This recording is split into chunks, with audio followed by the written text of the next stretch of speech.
Hi friends, after completing the chapter number 6 theory, let's move on to the numericals of this chapter.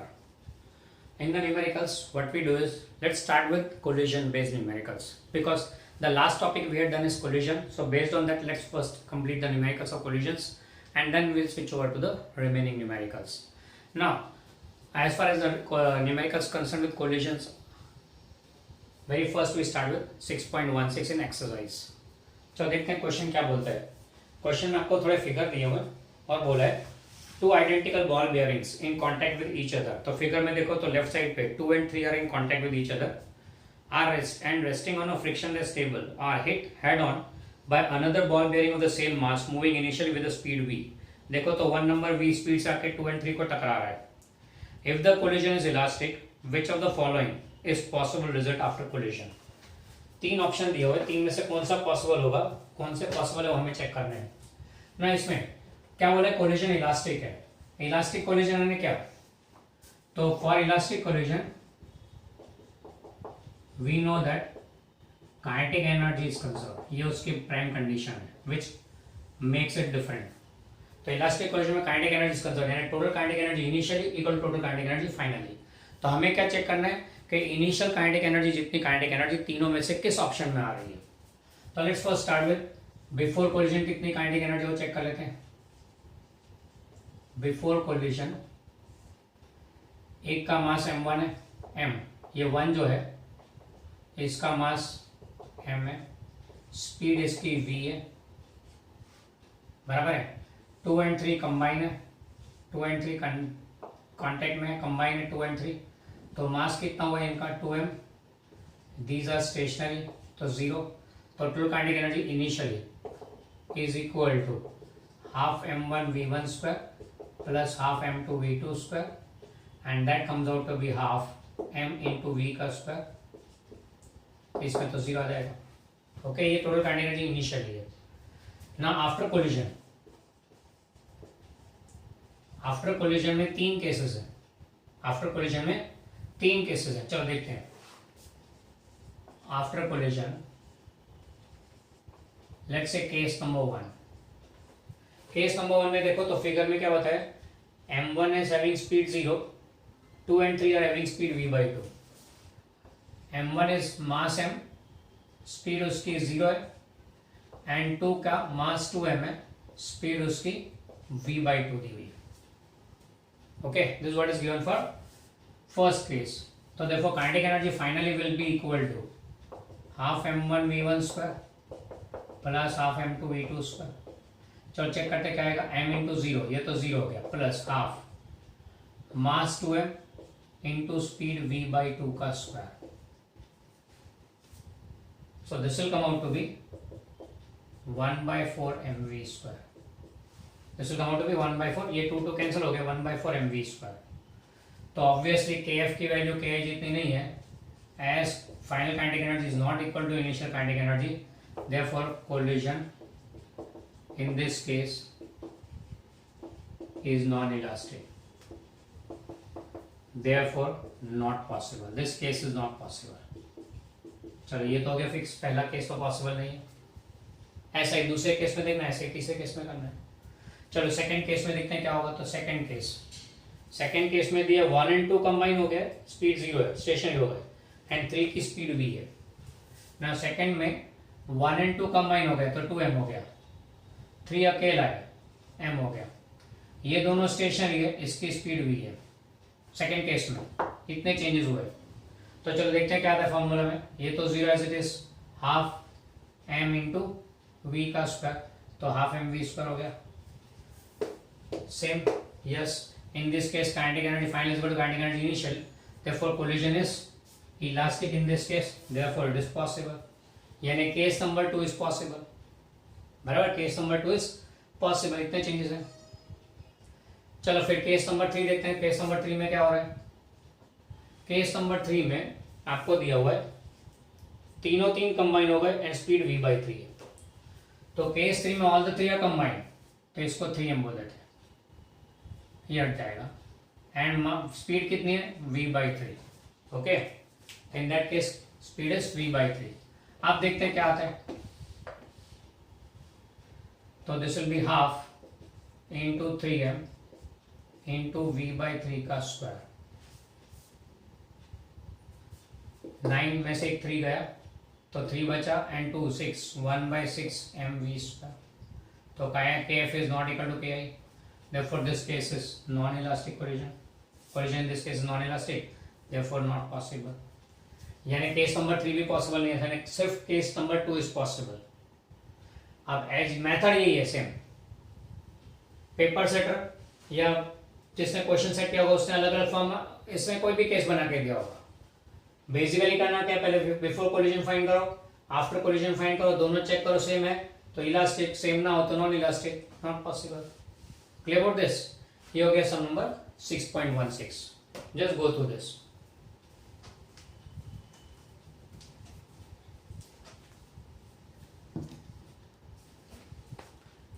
चलो next हम लेते हैं exercise का 6.17, जिसमें question में दिया हुआ एक पेंडुलम है जिसके नीचे एक बॉब लगाया हुआ है, यानी स्फीयर ऑफ मास m।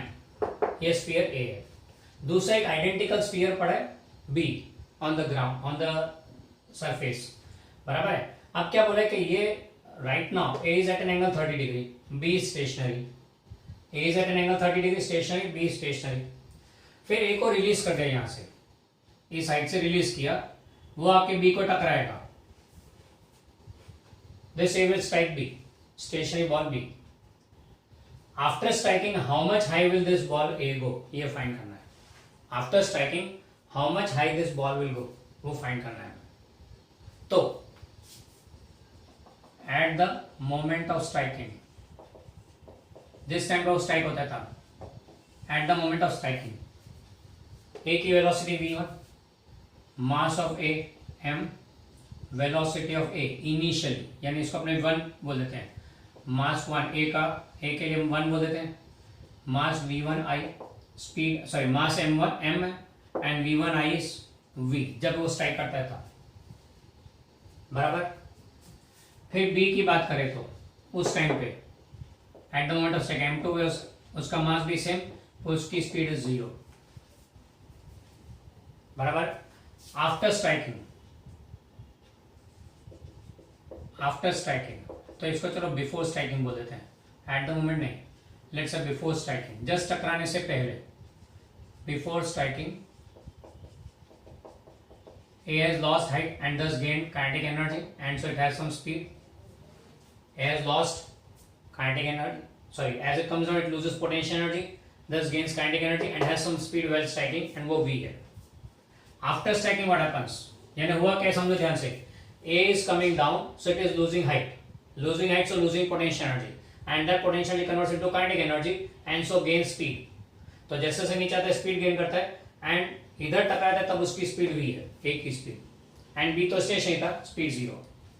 फिर आफ्टर स्ट्राइकिंग दोनों का मास तो सेम है, बराबर है। तो in this case after striking, in this case as m1 equal to m2, दोनों का मास सेम है, therefore what will happen, v1f will become equal to v2i and v2f will become equal to v1i।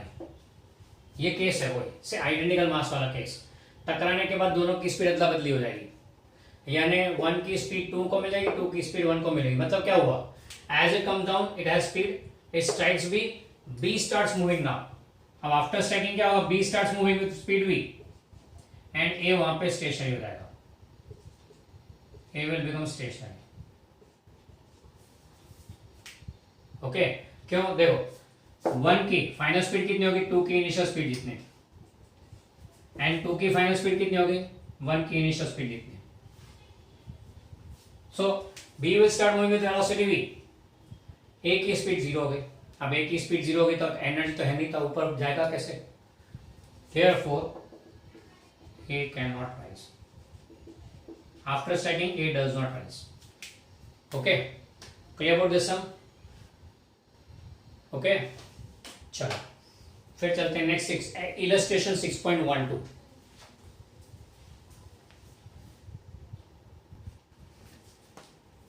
चलो अगला सवाल लेते हैं illustration number 6.12। 6.12 में क्या दिया हुआ है, स्लोइंग डाउन ऑफ न्यूट्रॉन्स, ये न्यूक्लियर रिएक्टर के बारे में बोला हुआ है.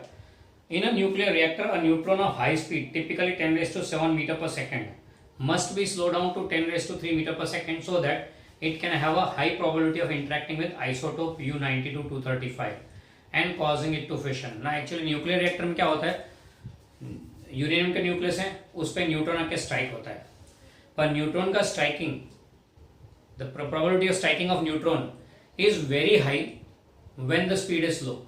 यानी न्यूट्रॉन जब स्लो जा रहा है तो टकराने के चांसेस बढ़ जाते हैं, पर अगर न्यूट्रॉन हाई स्पीड से जाएगा तो छटक जाएगा. It may escape without striking the uranium nucleus. And अगर स्ट्राइक नहीं हुआ तो रिएक्शन होगा नहीं, एनर्जी मिलेगी नहीं. Okay, so that's the situation.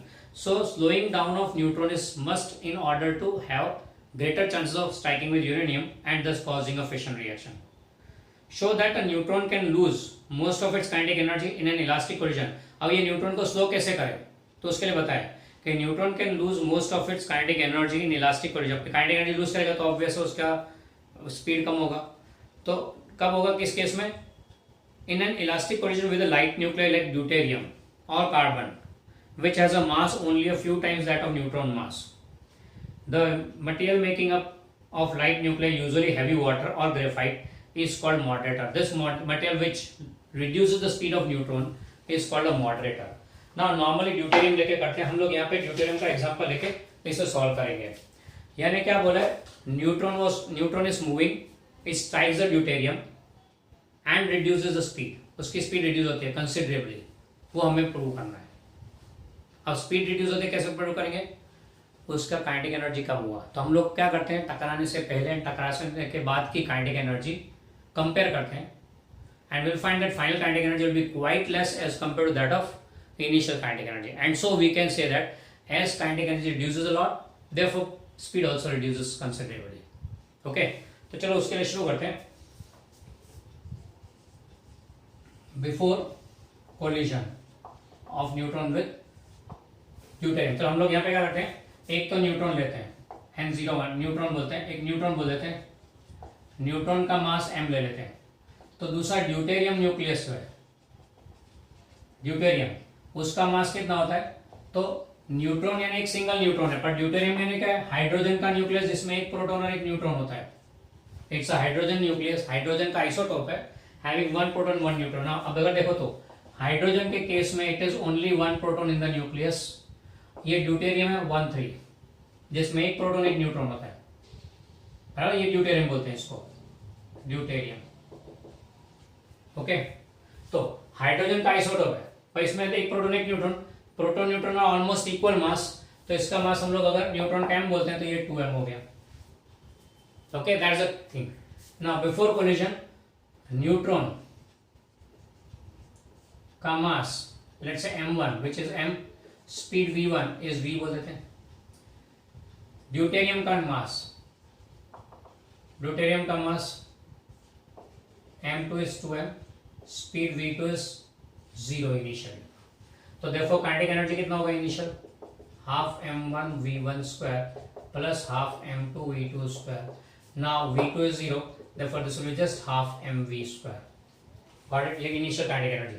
तो साथ साथ में इनिशियल मोमेंटम भी लेते हैं, m1 v1 plus m2 v2. v2 is 0, therefore just m1 v1 बचेगा, m into v.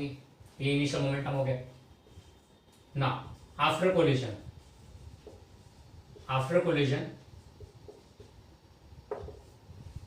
Collision situation क्या होगा? तो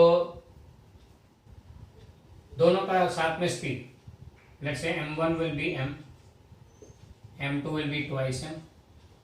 एंड फाइनल स्पीड क्या आएगा? तो एक मूविंग है, दूसरा स्टेशनरी है. तो फाइनल स्पीड का हमने फॉर्मूला लिया था, याद हो तो it is m1 upon m1 plus m2 into v initial. v initial कितना v है? तो this will be m upon m plus 2m into v. ये फाइनल स्पीड हो गया. So that comes out to be v/3. Okay, ये final speed हो गया v/3. तो फिर फाइनल काइनेटिक एनर्जी कितना? तो kf will be equal to half m1 v1, sorry combined mass है ना, तो m1 plus m2 into v1 f का स्क्वायर. ओके मास, तो this will be equal to half 3m into v by 3 का square. Okay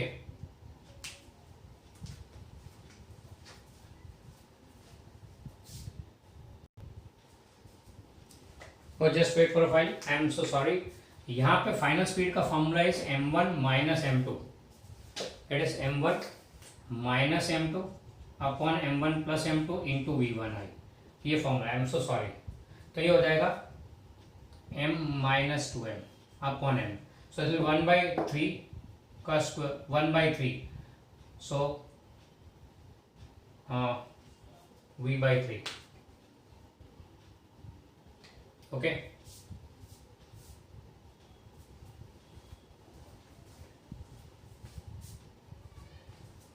and now final kinetic energy of the neutron. Final kinetic energy of the neutron will be half m1 into v1 f square. Final kinetic energy of the neutron will be half m1 into v1 f का square. So m1 is m into v by 3 का square. Okay. So ये हो गया. Therefore this will be 1 by 18 mv square. Therefore for neutron, ये हमने सिर्फ neutron का final kinetic energy. For neutron final kinetic energy is this much. तो for neutron kf upon ki will be 1 by 18 mv square upon 1 by 2 mv square.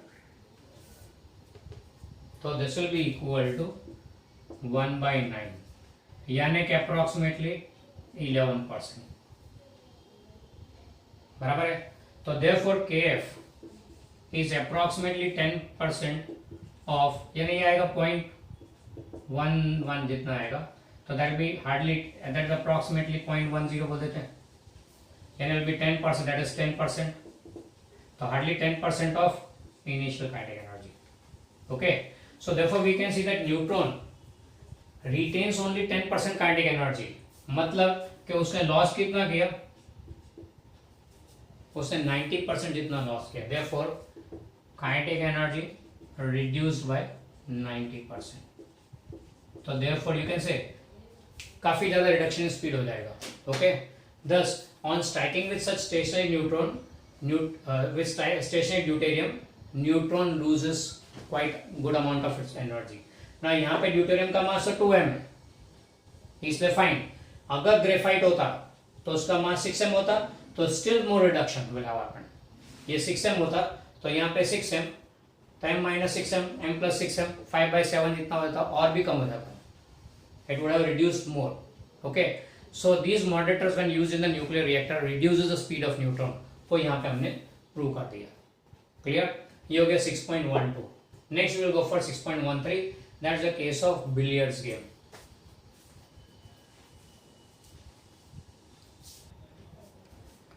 Next we will go on for illustration 6.13, जिसमें question कुछ ऐसा बता रहा है कि we are playing billiards.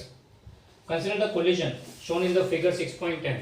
तो आगे दिया 2 dimensional collision वाला फिगर वो है. To be between two billiard balls with equal masses m1 and m2. m1 equal to m2. The first ball is called Q, while the second ball is called the target.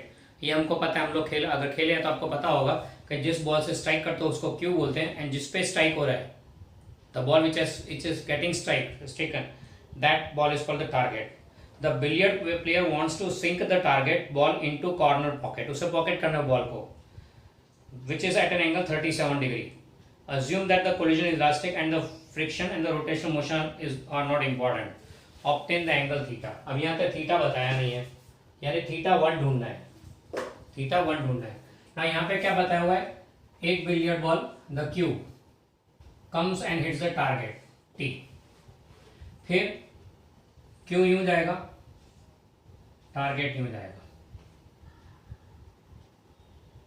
चलो ये यूं हो गया starting, before collision वाला case. And after collision, चलो before collision पहले देखते हैं. Before collision m1 is m, v1 is v1i bar. Okay, ये v1i बार. फिर m2 is m, target and V2 bar is 0, V2 is 0, बराबर है। Let's say V2 bar is 0, V1 I bar is 0 and V2 bar is 0 0 stationary.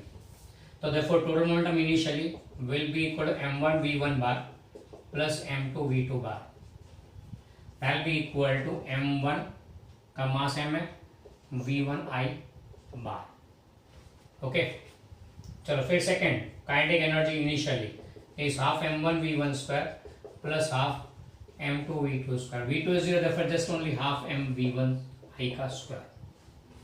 ये हो गया ना। After collision you are said that टकराने के बाद Q goes like this and target goes like this. ये V1F, ये V2F बार। ना ये जा रहा है एंगल θ1 पे, ये दूसरा एंगल θ2 पे, एज पर द फिगर। ये अगर आपको 37 डिग्री दिया है, क्योंकि टारगेट को पॉकेट करना है एट एन एंगल 37 डिग्री, तो θ1 यानी थीटा कितना है वो फाइंड करना है। You have to find the value of this theta. Okay, you are not given V1F और V2F, nothing is given. Okay, चलो देखते हैं क्या होता है। तो total momentum after collision PF bar is m1 V1F bar plus m2 V2F bar and that is equal to m V1F bar plus m V2F bar. Okay, दोनों के mass same है इसलिए। फिर final kinetic energy F bar KF is half m1 V1 square plus half m2 V2 square. तो putting up the values this will be half m into V1F का square plus half m into V2F का square. Okay, now as being collision, याद रखना हमें क्या ढूंढना है, we have to find the value of theta, यानी θ1 ढूंढना है। As being collision momentum is conserve, तो देखो मोमेंटम कंजर्व तो क्या होगा, PI bar equal to PF bar, total momentum initially और total momentum finally, and that is mV1 I bar is equal to V1F bar, mV1F bar plus mV2F bar। m तोड़ गया दोनों side का, therefore this will be V1 I bar is equal to V1F bar plus V2F bar। आप याद करें तो हमने क्या बोलते हैं, वेक्टर्स में पढ़ा था एक रिलेशन कि C bar equal to A bar plus B bar, then we can write C equal to root of A square plus B square plus 2AB cos theta, where theta is angle between the two। याद होगा chapter number vectors हमने ये formula लिया था, तो वो यहाँ पे भी यूज कर लेते हैं। स्क्वायर कर दो तो ये रूट निकल जाएगा। ओके, तो देयरफॉर V1 I का square is equal to V1F का स्क्वायर प्लस V2F का square plus 2V1F V2F cosine of दोनों के बीच का एंगल कितना हुआ, 1F2F के बीच का angle theta plus 37, that will be theta plus 37 degree. Okay, फिर एज कोलिजन इज इलास्टिक, ये भी बोलेंगे कोलिजन इलास्टिक है, as collision is elastic therefore KI equal to KF, therefore KI कहाँ पे है, ये हाफ m V1 I का square is equal to half m V1F का square plus half m V2F का स्क्वायर। m तोड़ गए दोनों तरफ, तो what get you get, half और m गए दोनों, तो V1 I का square is equal to V1F का स्क्वायर प्लस V2F का स्क्वायर। ओके, इक्वेशन 1 बोल दो, इक्वेशन 2 बोल दो, 2 को 1 में रखें, using 2 in 1, what we get is V1 I का स्क्वायर इज इक्वल, इसकी जगह V1 I रख देते हैं, V1 I का square plus 2 V1F V2F cos of theta plus 37। अब ये V1 I स्क्वायर कैंसिल हो गया, तो what you get is therefore 2 V1F V2F cos theta plus 37 degree is 0।